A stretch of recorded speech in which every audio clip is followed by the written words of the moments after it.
世界の破壊者ディケイド9つの世界を巡り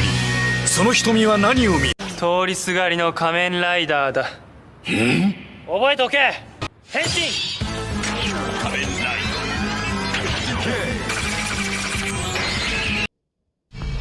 欢迎来到王者荣耀。搞错了，再来。耀能连击，亮卡，炼药开甲，赤星轰，炼药炼，火星耀能，赤焰，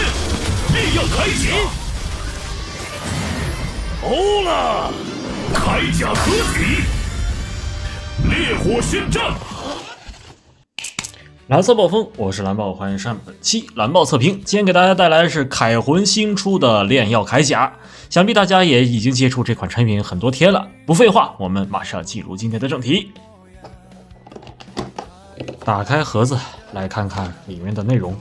内容方面的主体和配件只有仅仅的一层啊，跟之前的周年纪念的产品果然待遇是不一样啊。其次呢，其他配件的话呢，就是这样简单的一个地台，还有它的一些召唤用的卡片。纸品的方面呢，就是它这个安装说明了。废话不多说，直接拿出主体来给大家展示一下吧。主体拿出来之后啊，首先要做的事情就是先把它这个防蹭色的薄膜都一个一个给它拆下来，然后转到背面，将背板打开，拔出绝缘条。这样呢，眼部的灯光效果就可以通过这个铠勇士这样一个磁控立牌进行点亮了。不过不得不说啊，这个发光这个效果真的是比较的微弱啊，也可能是我内部的这个电池啊是快没电了。这个灯光方面也不知道大家是喜欢这种磁控的效果呢，还是像之前凯魂系列的触摸胸口是发光的效果呢？可以在评论区或者弹幕留言给蓝豹看看。除了卡机之外，还有这几张召唤用的卡片，分别是28星宿中的尾火虎、噬火珠，还有一些炼药所用到的技能卡、武器卡以及它本身的召唤卡。卡片的背面呢都是同一种规格的，看一下。其实我个人感觉中间这个银色如果说是个透明面板，上面这个图案是通过透明面板后面浮现出来的话，效果应该会更好一些。除此之外，在炼药召唤器这部分的火焰是用透明件来进行呈现制作的，这里的效果我感觉还是非常到位的。召唤器卡机后面的话呢，还是有一定的细节。然后接着我们就进行铠甲合体吧。首先将炼药召唤卡插入卡机，当然这个还是跟之前的停药一个毛病啊，这个卡槽卡不稳啊。之后将卡机插入召唤卡，这样呢，这个炼药铠甲的腰带就组装完成了。其实就我个人而言，我个人还是挺喜欢这次的炼药设计语言的。就光从配色方面来看的话，一眼就觉得这是一个主角铠甲。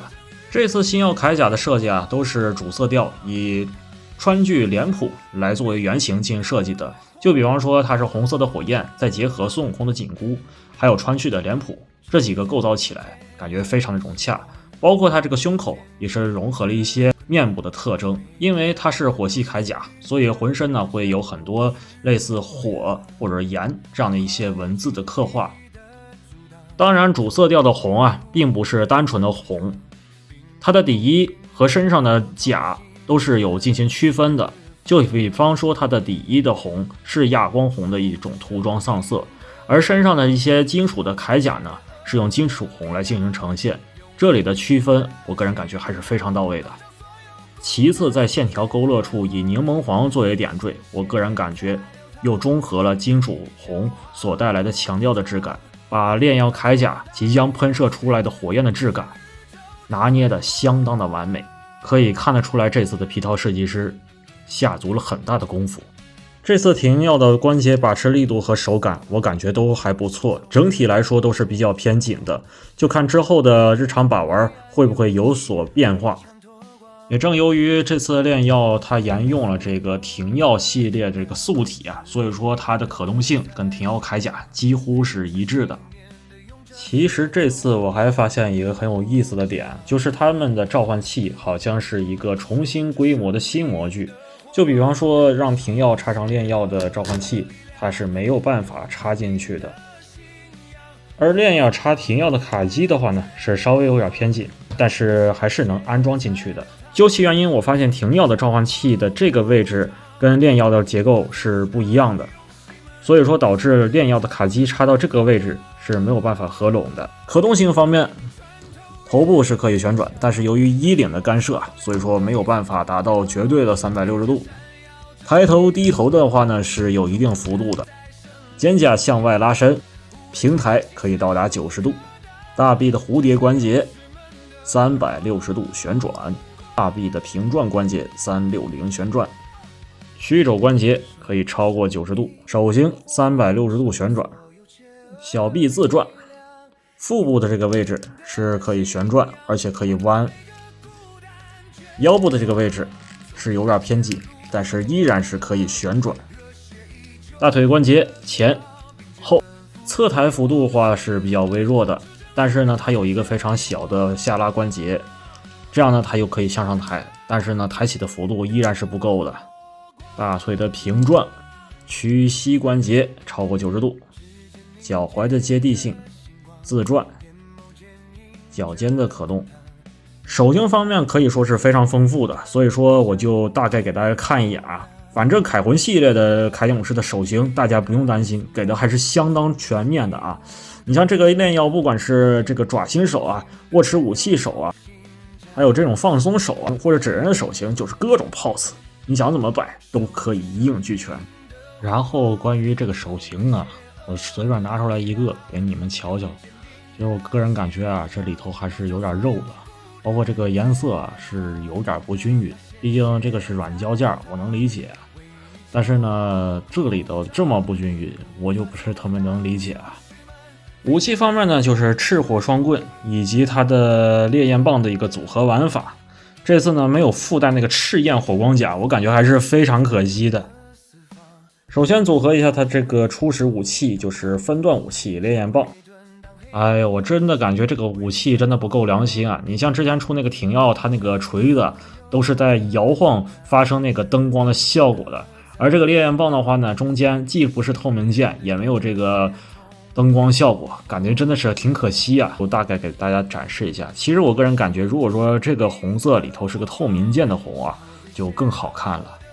然后赤火双棍呢是可以安装这个炼药的召唤卡，我还就插它这个自己的召唤卡吧。不过这次召唤卡比闪停锤那次插的要稳很多了，像这个不棍怎么晃，哎，这次卡都不会弹出来。